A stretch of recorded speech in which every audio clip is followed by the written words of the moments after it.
I think one of the things you can look for is honesty.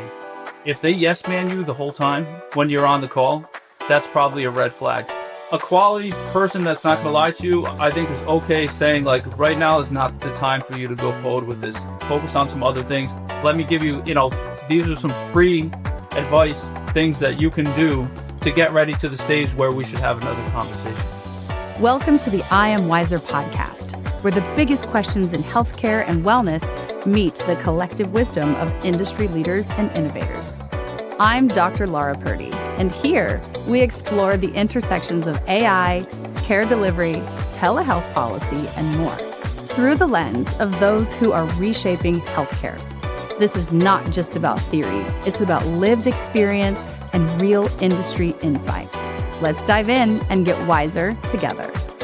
Welcome to today's episode of the I Am Wiser podcast with Dr. Laura Purdy, where I explore the real stories behind groundbreaking healthcare innovations and the human impact they have on patients and providers. On that note, I'm delighted to welcome Nathan Manzotti, a technology strategist, AI expert, and the founder of Tech Ramen. Nathan has spent over 15 years leading enterprise-level tech projects, modernizing complex systems, and guiding organizations through high-stakes transformations. He now brings that expertise to healthcare, helping providers navigate the realities of AI adoption while maximizing patient-centric benefits. Nathan believes that while AI offers enormous potential, understanding the risks, implementation challenges, and the ethical implications is essential to truly transforming care. Nathan, welcome. I'm happy to have you here today. Thanks for having me. So we were just chatting before the show started. I feel like we must have met at some point in our careers because while I was at U-Shoes, you were in the DC area working at NICO. We both served active duty in the military during the time of the surge. What else? You worked for the DHA as a CHCS and Alta administrator, and I was using that system for a decade and a half. And now you are either an advisor, a professor, or something at the school where I got my MBA, Southern New Hampshire University. So we have to have met at some point in time, I'm sure. Probably, yeah. It's a small world. And CHS and Alta, I worked with very in depth for probably over a decade. And yeah, I'm an adjunct professor for computer science classes at SNHU now, and I've been doing that. What a small world! Probably like a year what and a a small half. world! And you still work for the federal government now. I think you said in the insurance or in the finance sector of the federal government. Yeah, so I work for the FDIC, but I'm not speaking on behalf of the FDIC or the government, right? Of course. I'm here as a Tech Ramen guy. So as a Tech Ramen guy. Fantastic. Yeah. Well, how do you balance that? So you and I did the same thing, by the way. The last 5 years, I was in the Army. I had off-duty employment paperwork. And so I had kind of 1 foot in the military and I had 1 foot, outside the federal government in the digital health tech startup world. Mm-hmm. How are you navigating that? How's it going? Well, I guess that's probably a good place to start about, it's kind of wisdom gained over the years. For a long time, I struggled with can I do anything on the side while I'm working for the government? And the truth is you can. And a lot of public servants don't realize that, and they kind of shy away from everything that could be interpreted as a ethics concern. But that's why we have ethics offices, and every government agency has it, is to help you navigate those things. So as long as you're transparent and keep everything above board, you can keep everything above board and you can do these things. It's not shady. It's not something you're not supposed to do, but you work with your ethics, lawyers, and you can navigate it. And so that's what I've done. It's really probably taken about 2 years to get this going on because of all of those kind of questions. Is like, hey, how do I treat it? What situations can I work on the side where I can't, where I need to notify somebody? And, so there's a little bit of work to be done, but you can absolutely do it. And I'm glad that I went down the path because in addition to Tech Ramen, I've had a couple other things like board participations and stuff like that too. And so, you just because you work for the government doesn't mean they own you. And maybe that's a little bit of wisdom that you have to shake off that military mindset, because that's a little different situation. Now, I will say, I know people that were active duty and launched restaurants and did stuff like that. So, if you have a good idea, and you're willing to work for it, you can do it. whether you're also a public servant or not. I would argue that you should do it. And here's why. Number one, eventually we all stop serving the government, right? Whether you're in the military or you're a civil service person or you work for an institution, eventually we do all stop. And most of us, if we stick around, I did 14 years, so it wasn't 20, but it was 14, and that's a long time. You do develop some level of discipline, some level of work ethic. And for a lot of people, they don't get out and stop working. And so you do have to Right. come up with a plan of, how do I keep myself busy? How do I keep myself from being bored? How do I continue to give value to the community and to the world? And I will tell you that on the outside, they speak different. The words, the acronyms, the language, the lingo, everything, even the work ethic in a lot of people is very different. And to rip off the Band-Aid and go from one to the other with no sort of transition at all is very difficult. And I do think it's a setup for failure, because there can be some culture shock that happens when you do that. Did you experience that? I got out of the military so long ago that no, I was just broke and needed a job. So I was just hustling to pay the bills. Yeah. And so I never really went through that, like, hey, I'm uncomfortable here. It was, hey, if I can make money with this thing, I'm comfortable. All of a sudden, I worked a bunch of manual labor jobs, and, my journey wasn't straightforward into tech or anything like that. So I didn't have that, but I could see, interestingly, this year, new administration coming on board. You're probably aware of all the, DOGE and the federal employees getting let go and stuff like that. I've heard. Yeah, so a lot of people are dealing with this situation now. Wait, do my skills transfer? What to do? I plan to start a nonprofit. I went down this road. I built this. So if you go to helpfeds.com, you'll see what I started there. Long story short, IRS never approved my 501c3, so I couldn't get money from donors, and I decided to shut it down. But a very similar effort that I almost partnered up with is called Feds Forward. So that's what they exist to do. I'm giving a free plug to Karen Lee and Feds Forward. If there's people in there, the government that found themselves on the outside now that need to figure out what to do, go to fedsforward.org. They have some services for you. So it's I love that. Time for folks like that, especially if they plan to retire and they're in that stage where they're like, not old enough to retire, but also old enough where they don't want to jump into a brand new industry and stuff like that. There's important support for you. So check it out. I promise you that your skills transfer. I promise you that you do. Whether you are a government, civilian, or military, I promise you what you have learned working for the government, whether it's as a soldier or, airman, whatever, or as a civilian, I promise you your skills transfer. They probably just are called something different. And it can be hard to figure out what to call it and how to describe it and how to put it into words that communicate to the people that are in like recruiting firms and in the industry what you're qualified for. But yes, I would agree. Find organizations to help you. And this is what we used to do at the Warrior Transition Unit with soldiers who were moving into veteran status, is we would help them put words like company first sergeant into terms that the civilian side understands. That's a mid-level manager for just about any industry, right? So yeah, I would agree. I would agree with you on that, 100%. And I'll say this too, just, we won't stay on this the whole time, but I'll make one more point. I just had a conversation yesterday with somebody about how the opposite is kind of true of what like the public thinks. So a lot of people think, public servants are lazy and don't do anything. And that's the story that you hear in the media by certain, politically driven organizations. Okay. Yep.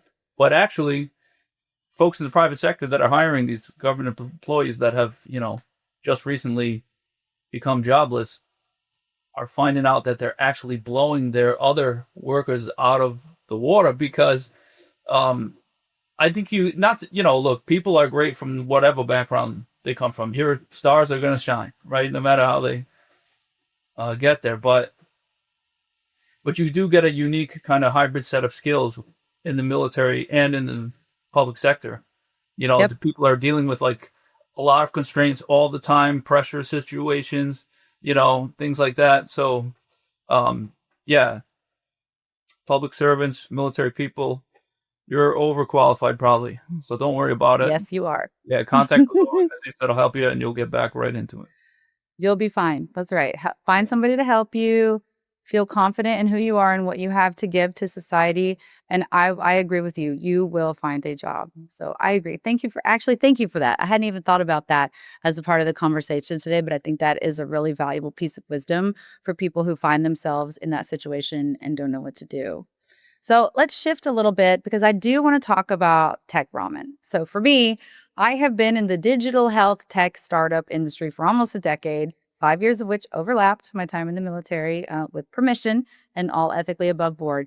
And I think that this is a beautiful solution. Now, as a business owner, because I'm a startup founder of almost 6 years, there are a lot of people out there who will take advantage of small business owners who don't understand their skill set, who don't come from their industry, and who don't have expertise in things like finance, technology, marketing, or even healthcare. I just don't need that because I'm the doctor. But there are people out there who will take advantage of the small business owner who doesn't know what they don't know, and they can be easily exploited. So I'm interested to hear how you find yourself in this industry where you're being fractional CTO and how you are committed to doing it ethically in a way that helps businesses rather than harms them.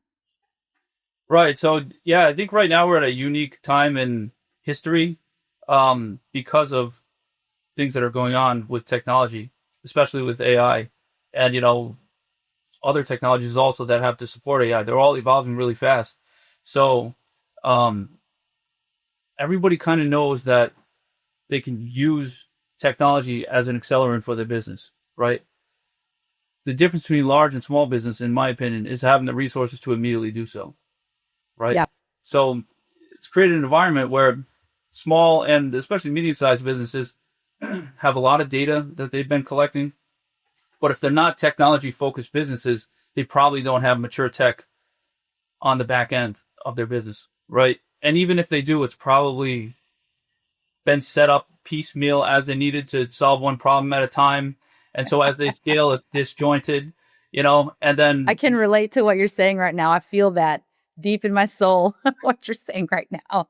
Yeah, it's a pretty common problem, right? Like, it's just kind of been there, done that. Of growing your business. Your top priority, if you're not a technology-focused company, is not on, using best practices in your tech. It's like, what do I need now to get the customer happy, and keep doing what we do. And then, because of AI, ChatGPT coming out in 2022, everybody can go in there and play with it and do, something that looks promising, but then to take it into their environment and do it in production in a way that's useful and shows real value, that's a lot more difficult. There's a big space in between. Like, I played around with this little thing. I think a good example of that is like all of these no-code kind of vibe coding tools that are out there now.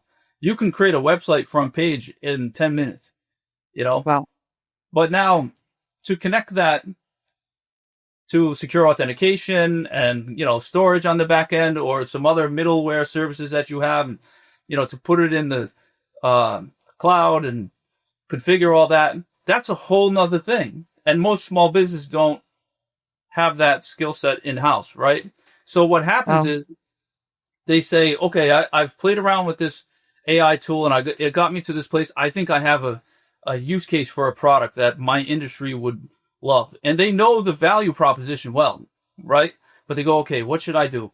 Let me go and see if I can hire some developers overseas and I'll just tell them what I want, And then, so they spend a couple months scoping it out. They're paying along the whole way. And then they realize halfway through, oh, wait, I need to be SOC 2 compliant. These guys have no idea what that means. I need to have, data encryption at rest and in transit. And I need to have obfuscation of the data in the back end because I have HIPAA requirements. And I need to provide all these reports. And they're going, wait a minute. I'm a training company. I'm a hat manufacturer. This is not what I'm doing. So that's the value that I bring, is that I understand in big enterprise environments all of this kind of production level stuff that's not fun and cool. but it's necessary, needs to be there, and it can be make or break for the business. So what I offer is fractional CTO services.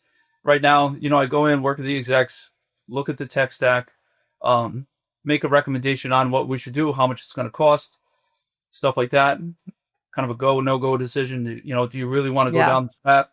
And then if they do, I can help with kind of the rest of the journey as well. So rather than, say yourself, right, a medical officer going out to a software company that's going to augment you, and you tell them what you need, and from a requirements standpoint, it makes a lot of sense, but you haven't passed that through kind of a technical expert with an executive skill set as well to really hone those instructions for the development team. You don't realize that you're going down the wrong path until you've wasted, potentially a couple $100,000. Yes. Right. I solved that problem. I could say, okay, we need to do this first, that second, this third, that fourth. You have to make a decision about this. This is a business decision. This is a technical thing that needs to be in place. It's expensive, but if you decide that you don't want to go down that route, you can't, because your industry is going to shut you down. You're never going to go to market, Ooh. So, Ooh. yeah. And I know people that's happened to. I do know people that has happened to. Not me, right. Thank goodness. Yeah, it's scary, right? But I'm not fear-mongering here. There's a way through all of these things. And that's what I'm trying to do with Tech Ramen, is just bring this kind of like high maturity, enterprise grade IT lens to small and medium-sized business, so that they can still compete, with these big businesses as they start automating everything and consolidating services all together. That's kind of the mission behind Tech Ramen, is not only to like scale the business and be a good business. I believe in helping small business thrive, and I think it's important that the tech community goes out and helps these folks compete. I think that's beautiful. I'm hearing that one of the common themes, I just met you 5 minutes ago, but I'm hearing that you are someone who has compassion for people at an individual level. You care about the federal service workers who got laid off and don't have anywhere to go. You care about these small businesses who may not be given the same opportunities as larger businesses because they don't have the same access to the same resources. And I'm sensing that is something about you, which I'm sure helps make you so successful in your endeavors on both sides. Thank you. Yeah, I try to be a good person. It matters. It does. Yep. Well, I'll tell you one of the pieces of wisdom that I have learned, because like we talked before, I have used fractional executive assistance before. We do fractional legal all the time. That's essentially what it is. If you're working with an attorney on a, per diem capacity, if they're not on your payroll, that is a fractional general counsel, right? I also have fractional chief marketing that I work with. But you know what? I'll tell you a story. So here's a piece of wisdom I've learned. And the piece of wisdom I've learned is twofold. Number one, not everyone who extends you assistance is best suited to give you assistance. And as a business owner and a founder, you have to be a good judge and a good steward of what is coming your way. Now, for me as a business owner, when I see your resume and your CV and all the places you've worked, especially for the federal government, I already know that you're a generally ethical person because you understand how to work with regulations. You qualify to work in the government, which means there's certain vetting processes that you have been through as a person. You probably have never been to jail, I would assume. And, there's just, not yet, knock on wood again. There's just certain things about you that I know. So I'll tell you a story. A couple years ago, when I was looking for fractional chief technology officer type of work, someone from my personal and professional network reached out to me and offered that service. And I didn't understand at the time. So for my founders out there, learn how to be a good vetter of what comes across your plate. And if you aren't qualified to vet, then find someone who is. Because I wasn't qualified to vet this person, even though I knew them on a professional and personal level. This individual came in as a paid, contracted, fractional chief technology officer.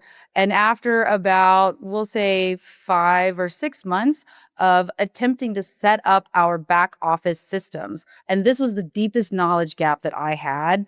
I worked with CHCS and Alta and whatever else the government was doing for 15 years. I had no exposure to more modern technology. Mhm. What I did not realize had happened was that this individual had purchased many of our tech stack, to use your term, many of our tech stack underneath their name, underneath their company.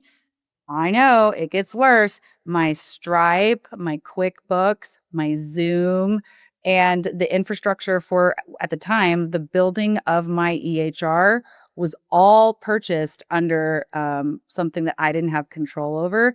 And then we ended up we received demand for a high amount of money and told that if we didn't pay that money right away, then we were going to lose access. And we did. We lost our entire Google domain.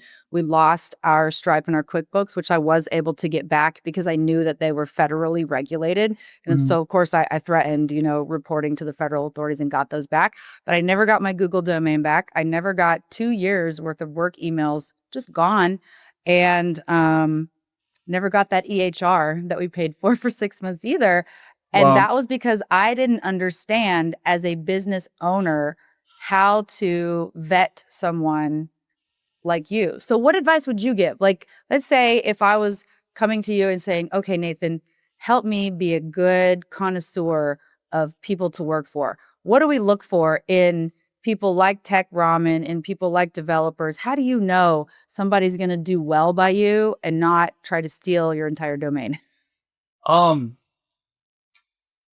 I think in this space, like as a fractional CTO type space, I think one of the things you can look for is honesty. If they yes man you the whole time when you're on the call, that's probably a red flag. Because I get Mm, every single customer that I've, gone through the process with, there's things that they think make sense that don't. And you have to tell them, mm. just like in any other field where you have expertise and then you have people who can go on the internet and get knowledge and then they come and they say, hey, I think my elbow Yeah, is, falling off my yeah. body. I have gangrene, whatever. You're like, no, you just got some dirt on it. Or so, I stories in the medical I field. know. Yeah. So that's one of the things, is that like, I think what's the term I'm looking for? Um, I Like don't want to go crass. transparency, maybe. Yeah, Like just kind of like being, just an open conversation to say like, hey, you sent me this stuff that you want, but actually this is like 5 projects and it's going to take you 3 years to do it. We, we can break this down, or this is going to yeah. cost $5 million, not 30,000 that you want to pay. Because so having that kind of like honest, and in that honesty, you a quality person that's not going to lie to you, I think is okay saying like right now is not the time for you to go forward with this. Focus on some other things. Let me give you, these are some free advice, things that you can do to get ready to the stage where we should have another conversation. I I love think that. like, yeah, if they're holding on to all they want is the business no matter what, they're probably no good. And in my experience, I've learned that if a person is shady in any kind of way, like they're bending things or saying like, you know what, I know a guy, we can work around this thing. They're probably going to come Backdoor back. handshake deals. Yeah, like if so, I don't personally want to do any of that because I know the people who operate in that manner, they'll come around and give it right back to you. They'll screw you in some way down the line, you know. So I Yes. think kind of character evaluation is important with business partners. And that's what I see I couldn't myself agree as a more. fractional coming in, not as just a contractor, but as a partner, in your business. I want to see it succeed just as much as my own business, right? Because that is my business, is to bring people along on their business journey with Because technology. when they are successful, then you are successful, and you're mutually, that rising tide floats both boats, if you will. And Right, everyone is successful together, not one is successful at the expense of the other. And that happens a lot out there in the startup industry. right. And so, and when you were talking about how, the person you were working with owned all your accounts, it actually made me think about something that I'm planning to do to scale. So there's kind of like two ways I want to scale Tech Ramen, because right now it's just me. But I know a lot of people who are just as qualified as me to provide this advice. It's me and Yep. also contractors that I can bring in to help with software development work. But Sure. as a fractional, it's only me, and I have limited time. So I'm building a roster of other fractional CTOs, and I'm putting them through a vetting process because I'm not going to put my name on someone that's No, not going to knock it out of the park, right? I love So it. yeah, I'm building a roster of those types. But the other way I want to scale is by um, building a platform that can take some of the things that you don't want to focus on as a small, medium-sized business out of the equation because we already have it built in, right? Now, the way that I want to build it is using modern cloud technology, right? Like all the three CSPs, right? Cloud service providers have tools that completely make it possible that you own all of your, you know, resources inside the application that we build Yes. for you or whatever, and the billing goes right to you.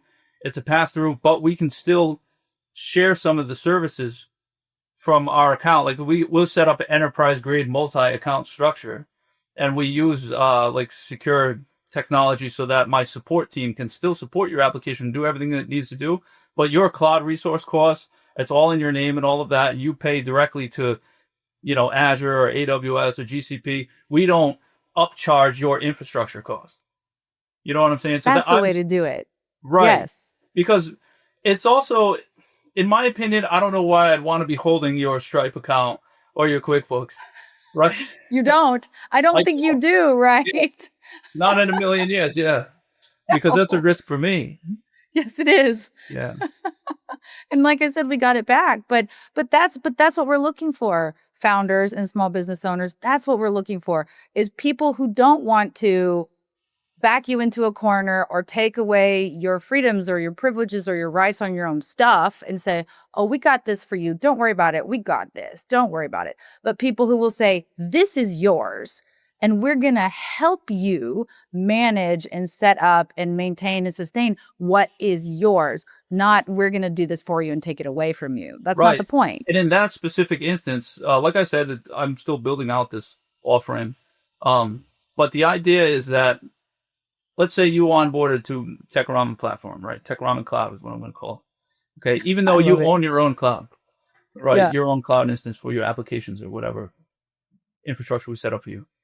Yeah. As part of that, you're going to have a transition plan of, like, if you decide, hey, look, we have a better deal now with this other support. We don't need this anymore. We have a full-time CTO. Whatever. We can transition everything out to you in a way that's going to work, streamlined manner, migrate your data, all of that. That I plan to bake in from day one. So That's going back beautiful. to what you said, like what to look for, transparency is huge.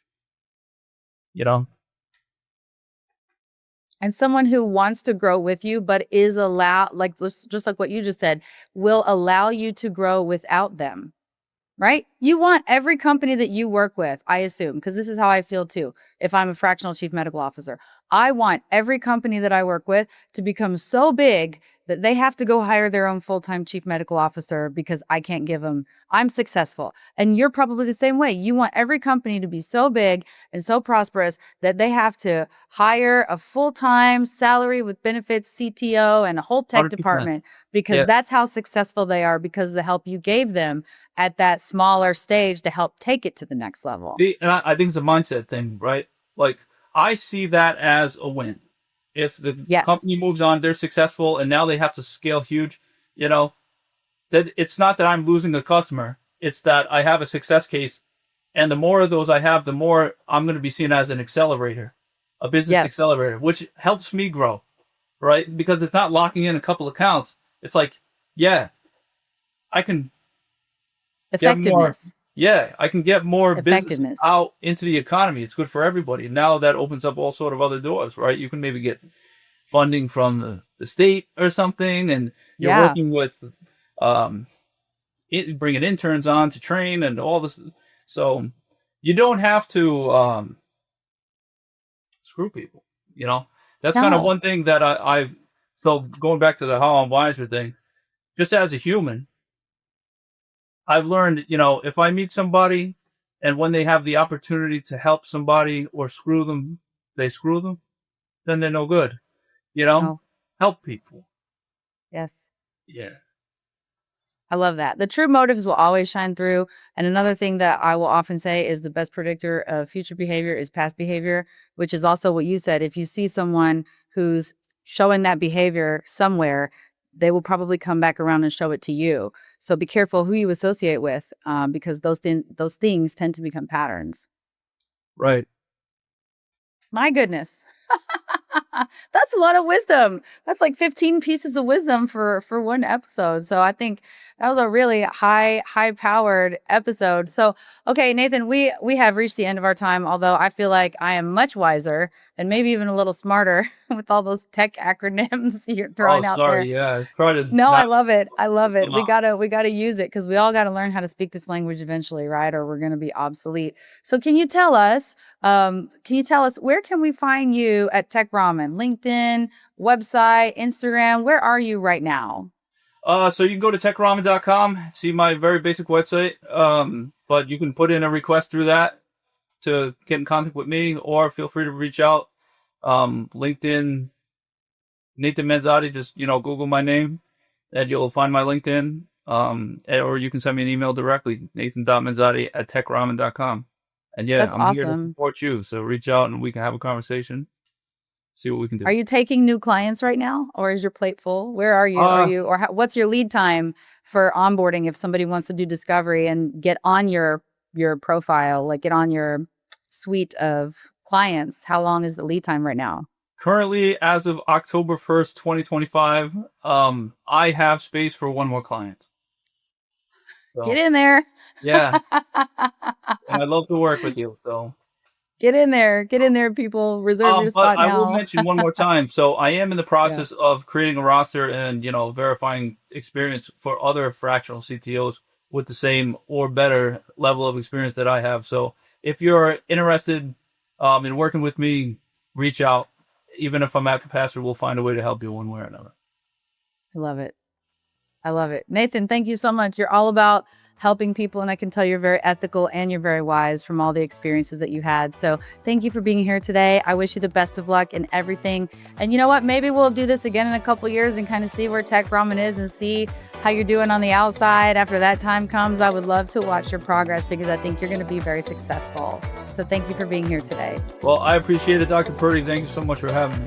I'd love to come back anytime. Bye. Bye.